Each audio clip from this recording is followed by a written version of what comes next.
ఇప్పుడు మళ్ళా జగన్ మీద ఆ షర్మిల పోటీ చేస్తుంది. మళ్ళీ ఇప్పుడు జగన్కి ఆ షర్మిలకి ఏమైనా ఆపద ఉంటుందా వాళ్ళ బాబాయ్ ఉన్నట్టు? ఉండొచ్చు, వాళ్ళ అమ్మకు కూడా ఉండొచ్చు, చెప్పలేము. జగన్ నమ్ముకుంటే ఎవరికైనా ఉండవలసింది, అది పెద్ద మ్యాటర్ కాదు. ఎంతసేపు ఉన్నా జగన్ వెనకాల ఆయన పేరు సజ్జల రామకృష్ణారెడ్డి, ఇంకొక ఆయన ఉంటాడు కదా ఎంపీ, ఓట్లు లేకుండానే ఎంపీ అయింది కదా. ఓట్లు పోటీ చేయకుండానే ఎంపీ అయిందిగా, ఆయన తప్ప ఇంకేముండదు. ఈడ ఒక గుట్కప్ప అని ఉంటాడుగా, కొడాలని గాడు, వీళ్ళంతా వీళ్ళే. మిగతా ఏంటి మీకు తెలుస్తుంది కదా బ్రో. మనం చెప్తున్నా కదా, ఇప్పుడు వీడియో ముందు ఉన్నది వేరుంటుంది, రియాలిటీ వేరుంటుంది. ఓకేనా? ఆంధ్రాలో ఎది గెలుస్తాం? ఆంధ్రాలో ఎది గెలుస్తుంది?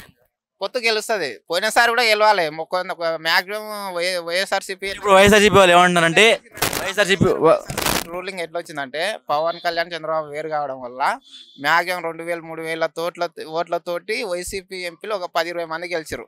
అదేమైంది, జగన్ ఈ చంద్రబాబు పవన్ కళ్యాణ్ వేరు ఓట్లు అయిపోయినాయి కదా, చీల్చిపోయినాయి కదా, అట్లా ఓట్ బ్యాంక్ ఆయనకు పెరగడం వల్ల అట్లా అయింది, అంతే తప్ప ఆయనకు అంటే అదొకటి. మనకి ప్లస్ ఏమైందంటే, ఒకసారి అవకాశం ఇవ్వండి అని ఒకటి ఆలోచన పండిపోయింది కాబట్టి ఇచ్చిర్రు. ఆయన ముంచిండు. ఇంకా నెక్స్ట్ మళ్ళీ ఇస్తే ఇంక ఈసారి మీరు పాతాళానికి. ఇప్పుడు జగన్ ఏమన్నా అంటే 175కి 175 కొట్టేస్తా ఉంటున్నాడు, దానికి నువ్వే ఉంటావు. ఇంకా ఆయన 170 కొడితే మీరు ఇంకా మాకు కూర్చోవాల్సిందే. నెక్స్ట్ ప్లేట్ తీసుకొని కృష్ణపాత్ పార్క్, నువ్వు సైడ్ నేను సైడ్, అంతే. ఇప్పుడు కొట్టలేదంటువా? కొట్టలేడు, ఇక అయిపోయింది ఆయనది. పోయినసారి ఒకసారి చూసి అవకాశం ఒకటేసారి ఇస్తారు, దాన్ని మళ్ళీ మనం సద్వినియోగం చేసుకుంటే మళ్ళీ సారి ఇస్తారు. లేదంటే కథం. పవన్ కళ్యాణ్ గెలుస్తాడు, 1,00,000 ఓట్ల మెజార్టీతో గెలుస్తాడు. 1,00,000 ఓట్ల మెజార్టీతో కాన్ఫిడెన్స్ ఉంది కదా ఆయన. ఇప్పుడు ఆయన సినిమాలకు పర్ డే 2 కోట్లు ఇస్తాడు ఇక్కడ, నాకు తెలిసి ఇండస్ట్రీలో. ఎలాంటి హీరో ఉన్నా కానీ ఆయనకున్న క్రేజ్ వేరే ఉంటుంది. అలాంటి క్రేజ్ ఉన్న మనిషిని కూడా ఇలా అన్ని వదిలేసుకొని, జూబ్లీహిల్స్, బంజారాహిల్స్లో ఇవన్నీ వదిలేసుకొని కూడా అక్కడ పోయి ఆయన అక్కడ పోయి చేస్తున్నంటే ఎంతో చేస్తున్నట్టే కదా. ఇప్పుడు నువ్వు మన ఇద్దరం ఉన్నాం, జేబులోకి వెళ్ళి 1000 రూపాయలు తీయాలంటే ఎంతో ఆలోచిస్తాం. కష్టంగా సంపాదించి అన్ని కోట్లు ఖర్చు పెట్టి రైతులకు ఉన్నారు కదా, కౌలు రైతులకు, వాళ్ళంతా చేసిన. మా తెలంగాణ అయినా కానీ ఆంధ్ర గురించి అంత చూస్తున్నాం కాబట్టి ఏంటంటే ఇంట్రెస్ట్గా ఉంటుంది. కానీ ఇంట్రెస్టింగ్ ఉంటుంది, కాకపోతే మటర్లు ఎక్కువ ఉంటాయి. అంతేనా కదా. వాడేవాడు వాళ్ళ డ్రైవర్ని మడత పెట్టి ప్యాక్ చేసి మరి కేక్ అనుకున్నాడు, డోర్ డెలివరీ స్విగ్గీ జొమాటో అనుకున్నాడు. ఎమ్మెల్సీ అలాంటి వాళ్ళని కూడా మళ్ళీ ఇప్పటికీ అందులోనే పెట్టుకున్నా మన మహానుభావుడే కదా. ఓకే. ఇప్పుడు పవన్ కళ్యాణ్ మీద పిఠాపురంలో దాడి జరుగుతుంటుంది. ఏది జరిగినా పవన్ కళ్యాణ్ ఫ్యాన్స్ అనుకుంటే అది కాదు. కాకపోతే మనోడు ఏంటంటే ఓపికతోటి ప్రతిదీ, రాజకీయం అంటే ఆలోచన కంటే అనుభవంతో ఎక్కువ. అంటే మనం ఈ మధ్య కాబట్టి కొంచెం ఆలోచించి నిర్ణయాలు తీసుకోవాలి. ఏదైనా ఈయనకే ఎఫెక్ట్ అవుతుంది, అది ఆలోచించి నిర్ణయం తీసుకోవాలి. జగన్ అయినా ఎవరైనా కానీ రాజకీయంగా ఏంటంటే వ్యక్తిగతంగా పోకూడదు. ఏమన్నా అంటే ఆయన పెళ్ళిళ్ళు అంటారు, పెళ్ళిళ్ళ వల్ల రాజధాని ఆగిపోయిందా? ఆయన పెళ్ళిళ్ళ వల్ల రాజధాని ఆగిపోయిందా కట్టేదా అంటున్నా? మరి కావచ్చు అది. అంటే ఇంకా అక్కడ వచ్చే అమౌంట్ అంతా ఇక్కడ పంపిస్తారు కదా మనిషికి. ఆయన 3 వెళ్ళాలంటే మనిషికి ఆల్రెడీ ఆయనే చెప్పింది, నేను చెప్పిన పవన్ కళ్యాణే చెప్పింది కదా. నీకు తెలియదా? కెమెరా ఈయన దిక్కు పెట్టి ఈయన తెలియదు అంటే వీడియో డిలీట్ చేయి. జగన్ 4 పెళ్ళి, పవన్ కళ్యాణ్ 4 పెళ్ళి. జగన్ 4 పెళ్ళ ఉందా? అంటే తెలియకుండా 5 ఉండొచ్చులే. పవన్ కళ్యాణ్ 4 పెళ్ళ జగనే కదా. జగన్ మామయ్య మామయ్య మీద ఎక్కిస్తారు, ముడ్డి మీద అన్నిస్తారు ఆంధ్రలో. ఓకేనా? పవన్ కళ్యాణ్ 4 పెళ్ళ జగన్ ఆయనే చెప్పింది కదా. పవన్ కళ్యాణ్ పబ్లిక్ స్టేజ్ లా 1,00,000 మంది ఉంటుంటే నా 4వ పెళ్ళం ఎవరు అనేది క్లారిటీగా వివరించిన, మనం చెప్పే అవసరమే లేదు. కళ్యాణ్ ఇది పొత్తు గెలుస్తుంది. ఒకవేళ అంటే మన అందాజంటే ఒకవేళ పొత్తు రూలింగ్కి వస్తే చంద్రబాబు సీఎం అయినా మిగతా మెయిన్ పాత్రలు పోస్టులు ఉంటాయి కదా, హోంమంత్రి. పవన్ కళ్యాణ్కి ఏ పదవి ఇచ్చే అవకాశం? హోంమంత్రి వస్తారు, డిప్యూటీ సీఎం. అయితే వాళ్ళిద్దరు చేతుల మీదనే నడుస్తాను అనుకుంటున్నా నా అందాజంటే. కానీ రావాలని కూడా కోరుకున్నా. ఎప్పుడైనా ఎక్కడైనా కానీ ఏ ప్రభుత్వం కానీ ఒకటేసారి ఉండాలి, నెక్స్ట్ టైం ఉండకూడదు. అందుకే పోయింది గల్లంత అయింది. నేను టీఆర్ఎస్కి ఓటేసిన, 2 సార్లు వేసిన, 3వసారి కాంగ్రెస్కి వేసిన. అంతే, ఒకసారి చూస్తారు, 2వసారి చూసారు.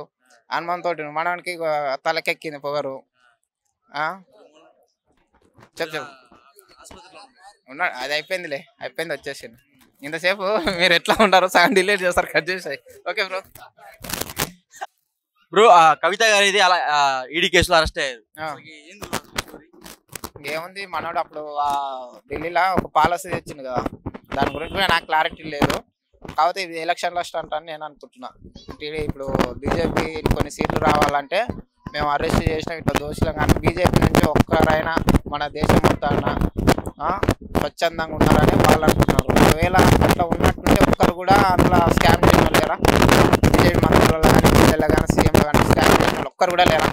ఓన్లీ వేరే పార్టీ వాళ్ళు ఎందుకుంటారు? సరే ఇవి చేసినా సరే నేను కాదనట్లేదు, ఇవన్నీ కూడా అరెస్ట్ చేయాలి, చేసిన దానికి ఉంటే చేయాలి. కానీ మిగతా పార్టీలో బీజేపీలో ఉన్నారా లేరా?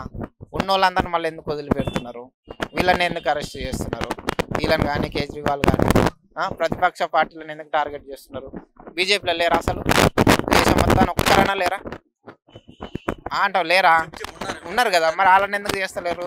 ఒకవేళ హిందువుల నుంచి అందులోకి చేరితే వాళ్ళు ఎమ్మడే సుధపూసలు అయిపోతారా చెప్పు? అలా పోవనే పద్ధతులు అవుతారా? కారు కదా, మరి అంతే ఉంటుంది. కవిత గారి ఇంట్లోనే ఎమ్మెల్సీ ఈడీ దాడులు జరిగినాయి. బట్ ఇప్పుడు ఏంటంటే వాళ్ళ బంధువుల ఇంట్లో, వాళ్ళ ఆడపడుచు ఇంట్లో కూడా ఈడీ దాడులు జరుగుతాయి. ఇప్పుడు వాళ్ళని భయపెట్టియాలి, ఇప్పుడు ఎలక్షన్స్ వస్తున్నాయి, వాళ్ళని భయపెట్టియాలి. మీడియాని మొత్తం వాళ్ళ దిక్కు టర్న్ చేసుకోవాలి. మీడియాని వాళ్ళ దిక్కు టర్న్ చేసుకొని ఏం చేయాలి? ఇక్కడ వాళ్ళకి ఎంపీ ఎలక్షన్లు కాబట్టి ఇక్కడ ఎంపీలైనా ఒక 5-6 ఎంపీ సీట్లు కొట్టాలనేది వాళ్ళ టార్గెట్. పోయినసారి ఒకటి 2 ఉన్నది, 3 ఉన్నాయి. అది నెక్స్ట్ 3 ఉన్నాయి, ఒక ఎమ్మెల్యే ఉన్నది. ఇప్పుడు 8 ఎమ్మెల్యేలు అయినాయి. అవి దానికోసం టార్గెట్. పోయినసారి 3 వచ్చినాయి కాబట్టి ఈసారి ఇంకొక 4 పెంచుకోవాలని వాళ్ళ టార్గెట్. ఎంపీ సీట్లు డిఫరెంట్, ఏమో అరెస్ట్ మొత్తం డిఫరెంట్. ఎందుకంటే ఏమో లిక్కర్ స్కామ్లో దాదాపు 750 కోట్ల పై మేర ఏమో లిక్కర్ స్కామ్ చేసిన ఆరోపణలు వచ్చాయి. ఆరోపణలు కాబట్టి 100 కోట్లు అనేది ఆ కేజ్రీవాల్కి సరఫరా చేసిన డబ్బు. అది ఎలక్షన్ 100 కోట్లు ఎలక్షన్ కోసం వాడుకున్న డబ్బులు. ఇది గోవాలో, పంజాబ్లో ఎలక్షన్కి పంచిన డబ్బులే 100 కోట్లు. ఆ 100 కోట్లు కేసీఆర్ గారి కూతురు పంపించారంట. అది ఏ మేరకు? నేను అనేది ఇది వాస్తవం ఉంటేనే లీగల్గా చేయాలి, చట్టపరంగా ఏం చేయాలో చేయాలి. కానీ బీజేపీలో ఒక్కరు కూడా లేరా అని నా క్వశ్చన్. బీజేపీలో ఎంతమంది ముందేంది? ఈ ఎలక్షన్లో ఎండింగ్ అయిపోయినాక ముందేంది? 5 ఏళ్ళ నుంచి ఒక్కడు కూడా చేయలేదా చెప్పు? ఒక్కరు కూడా చేయలేదా? ఏమంటున్నానంటే ఏమో పెద్ద లిక్కర్ స్కామ్ కాబట్టి అవతల స్టేట్ సీఎం కూడా ఉన్నాడు కాబట్టి దీని ఇన్వాల్వ్మెంట్. సో ఎందుకంటే సిబిఐ వాళ్ళు త్వరగా, ఈడీ వాళ్ళు త్వరగా ఇన్వెస్టిగేషన్ మొదలు పెట్టారు వీళ్ళ కేసులో.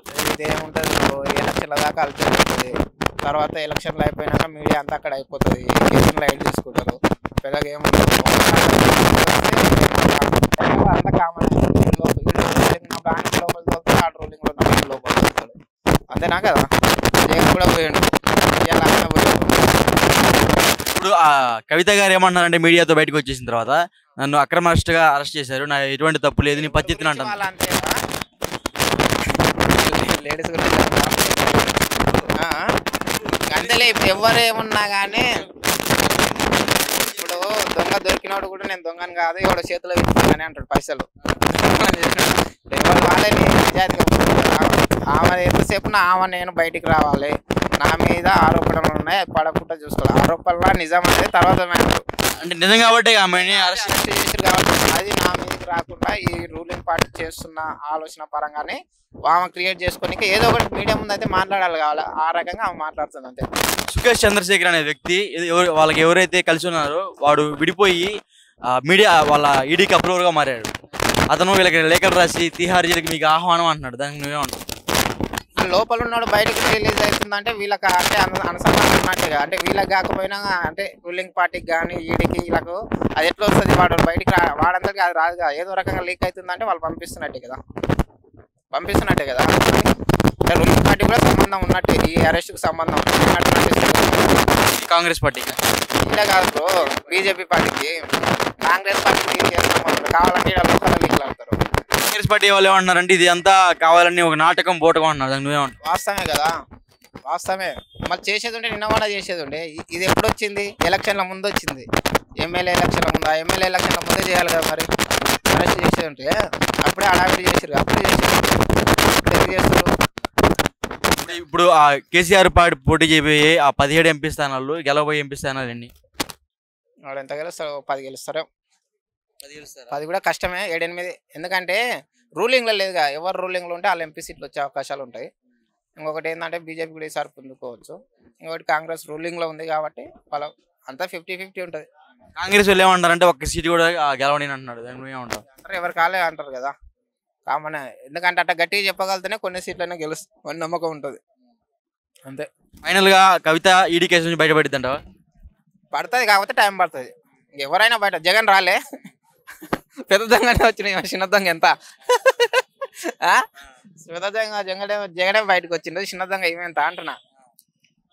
అంటే ఎన్ని సంవత్సరాలు జైలు శిక్ష పడే అవకాశం ఉందంట? ఈ ఎలక్షన్లు అయిపోయిన దాకానే ఉంటుంది బ్రో ఈ డ్రామా. ఇది అయిపోయిందంటే ఇంకా బయటకు వస్తుంది. ఢిల్లీ సీఎం కూడా అరెస్ట్ చేశారంటే అది మామూలు విషయం కాదు, దానికి మేము ఉంటాం. ఇప్పుడు అక్కడ వాళ్ళు భయపడాలి కదా. ఢిల్లీ సీఎం అంటే ఇప్పుడు 2 స్టేట్లు ఆయన చేతులు ఉన్నట్టే, పంజాబ్ అది అంతే కదా. ఆ 2 ఉన్నాయంటే ఆ 2 స్టేట్లో ఎంపీ సీట్లు వీళ్ళు రావాలంటే ఇలాంటి ఏదో అంటే ఈయన సీఎంనే వేసారంటే మా పరిస్థితి ఎట్లా ఉందనే వాళ్ళు కింద ఉన్న వాళ్ళు కూడా డౌన్ అవుతారు. దానికోసం అరెస్ట్ చేసారు, ఎంత తప్ప వేరే మ్యాటర్ ఏం లేదు. అంటే ఇప్పుడు ఇంక బయటికి రాదంట, ఒక బయటకు వచ్చేది అంటాం. ఎలక్షన్ల లోపు వస్తుంది, ఎలక్షన్లు అయిపోయినాక వస్తుంది అనుకుంటా. ఎలక్షన్ లోపు ఎలక్షన్లు అంతే, పెద్ద టైం ఎక్కువ ఉండదు. కేసీఆర్ సైలెంట్ ఉండదు ఇంతవరకు, దాని గురించి మాట్లాడతలే అంటే ఎందుకు మాట్లాడలేదు? వాడు సైలెంట్ ఉంటుందంటే ఏదో పెద్ద డోకబాయ్ జరుగుతున్నట్టే.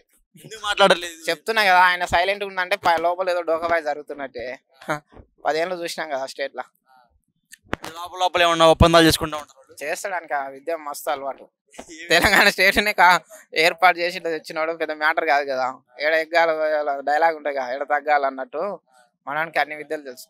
వాళ్ళ ఆయన మీద కూడా చాలా ఆరోపణలు వచ్చాయి, ఈడీ విచారణకు హాజరు కామంటే హాజరు కావట్లేదు బ్రో. పెళ్ళమ్మగా తెలొకటి ఏం జరగదు కదా, భార్య భర్తలు తెలొకటి ఏం జరగదు కదా మ్యాటరు. నాకు తెలిసి ఎలక్షన్లు అయిపోయేలో బయటకు వస్తే రావచ్చు అని అనుకుంటున్నా.